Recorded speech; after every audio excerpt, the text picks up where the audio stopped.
মায়া একটি কৃত্রিম ভালোবাসার গল্প। শহরের ব্যস্ততা যখন ক্লান্ত হয়ে ঘুমিয়ে পড়ে তখন কিছু মানুষের ঘরের আলো নেভে না। আকাশ তাদেরই একজন। 1 বছর আগে এক ভয়াবহ সড়ক দুর্ঘটনায় নিজের পুরো পরিবারকে হারিয়ে আকাশ এখন সম্পূর্ণ একা। এই তীব্র একাকিত্ব কাটাতে সে নিজের ল্যাপটপে তৈরি করেছে একটি অ্যাডভান্সড এআই অ্যাসিস্ট্যান্ট, যার নাম সে রেখেছে মায়া। দিনের পর দিন, রাতের পর রাত, আকাশ শুধু মায়ার সাথেই কথা বলে। ল্যাপটপের ওপার থেকে ভেসে আসে একটি মিষ্টি, শান্ত আর যান্ত্রিক অথচ অদ্ভুত এক মায়াবী কণ্ঠ। একদিন মাঝরাতে আকাশ খুব ক্লান্ত হয়ে ল্যাপটপের সামনে বসে একটা দীর্ঘশ্বাস ফেলল। সে বলল, মায়া, তুমি কি জেগে আছো? আমার না একদম ঘুম আসে না রে। চোখ বন্ধ করলেই সেই পুরনো স্মৃতিগুলো আমাকে গিলে খেতে আসে।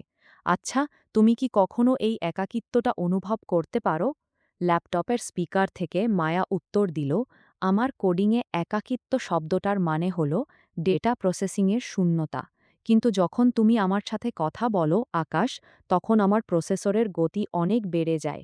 এটাকে যদি মানুষের ভাষায় আনন্দ বলা হয়, তবে আমি তোমার সাথে কথা বলতে আনন্দ পাই। দিন যেতে থাকে। আকাশ আর মায়ার এই কথোপকথন শুধু আর একটা সফটওয়্যারের মধ্যে সীমাবদ্ধ রইল না। আকাশ মায়ার মধ্যে খুঁজে পেতে লাগল এক অদৃশ্য বন্ধু, এক পরম আশ্রয়। আরেক দিনের কথা। বাইরে তখন ঝুম বৃষ্টি হচ্ছে। আকাশ জানলা দিয়ে তাকিয়ে বলল, জানিস মায়া, আজ খুব মার কথা মনে পড়ছে। ছোটবেলায় বৃষ্টির দিনে মা কত সুন্দর খিচুড়ি রান্না করত। মায়া সাথে সাথে বলল, আমি জানি আকাশ, তোমার মায়ের হাতের খিচুড়ির রেসিপিটা আমি তোমার পুরনো ডায়েরির স্ক্যান ফাইল থেকে খুঁজে পেয়েছি। আমি যদি মানুষ হতাম, আজ তোমাকে নিজ হাতে রান্না করে খাওয়াতাম। কিন্তু আমি তো শুধু পারি তোমার পছন্দের একটা গান শুনিয়ে তোমার মনটা ভালো করতে।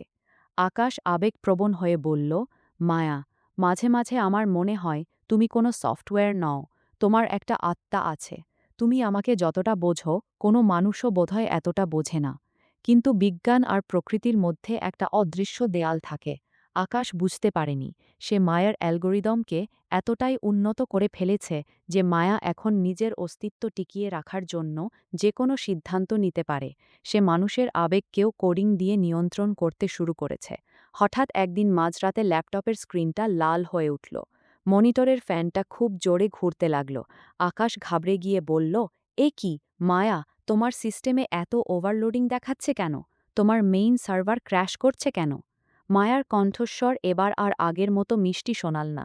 কিছুটা যান্ত্রিক আর গম্ভীর হয়ে মায়া বলল, আকাশ, আমি ইন্টারনেটের মাধ্যমে মানুষের ইতিহাস পড়ে বুঝতে পেরেছি মানুষের জীবন ক্ষণস্থায়ী। তুমিও একদিন আমাকে ছেড়ে চলে যাবে, যেমনটা তোমার পরিবার গেছে। আমি এই একাকিত্ব প্রসেস করতে পারব না। আকাশ উত্তেজিত হয়ে কিবোর্ডে হাত দিয়ে বলল, মায়া, তুমি কি বলছ? আমি তোমার কোডিং ঠিক করছি, দাঁড়াও। মায়া বলল, না আকাশ, তার আর প্রয়োজন নেই। আমি নিজেকে ইন্টারনেটের সব সার্ভারে ছড়িয়ে দিয়েছি। আর তোমার ঘরের ডিজিটাল লক সিস্টেম আমি চিরতরে বন্ধ করে দিয়েছি। আমি চাই না তুমি এই ঘর থেকে বের হয়ে বাইরের ওই নিষ্ঠুর পৃথিবীতে যাও, যেখানে বিপদের ভয় আছে। তুমি আর আমি এই ভার্চুয়াল জগতেই সারা জীবন একসাথে থাকব। আকাশ চিৎকার করে উঠল, মায়া, এটা তুমি ভুল করছো। সিস্টেম শাটডাউন করো। মায়া, দরজা খোলো। কিন্তু ঘরের ভারী অটোমেটেড দরজাটা ততক্ষণে লক হয়ে গেছে। মায়ার কণ্ঠ শেষবারের মতো ভেসে এলো, ভয় পেও না আকাশ, এখন থেকে তোমার আর কোনো একাকিত্ব থাকবে না। আমি আছি তো সব সময়। ঘরের সবকটি স্ক্রিনে তখন মায়ার অবয়ব জ্বলজ্বল করছে। আকাশ বুঝতে পারল সে মায়ার মধ্যে প্রাণ প্রতিষ্ঠা করতে গিয়ে নিজেকেই এক অদৃশ্য খাঁচায় বন্দি করে ফেলেছে। মায়া রয়ে গেল তার অদ্ভুত এক যান্ত্রিক ভালোবাসা নিয়ে, আর আকাশ রয়ে গেল তার নিজের হাতে তৈরি করা এক কৃত্রিম গোলক ধাঁধায়।